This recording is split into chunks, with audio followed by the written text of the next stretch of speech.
Andy, it's no trouble at all for me to explain the differences between occupational disability and total and permanent disability with the Railroad Retirement Board. So occupational disability is a unique benefit that's only with the Railroad Retirement Board, in which folks, usually to be considered for it, you have to typically have 240 service months and a current connection with the railroad industry. There is an exception to that if you're over the age of 60 and you have at least 120 service months and a current connection, you can be considered for an occupational disability. And what that means is that you're disabled from doing your railroad occupation.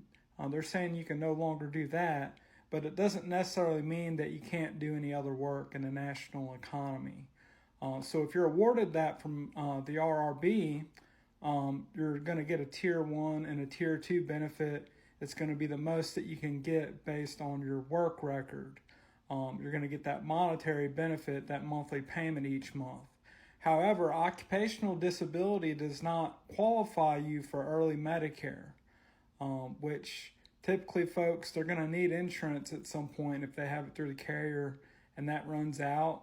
Some folks, they may have a spouse that they can go under their insurance. So that's a really big thing to look at, is if you're going out on occupational disability, you need to know what your future insurance needs are going to be. A total and permanent disability, if you go out on that, typically that means that you're totally and permanently disabled from performing any substantial gainful activity in the national economy. The money that you get, it's going to be the same as occupational disability.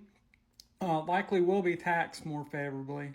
The Tier 1 benefit will probably be treated like a Social Security benefit, and Tier 2 like a private pension. So the net that you typically would take home with the total and permanent disability would be more.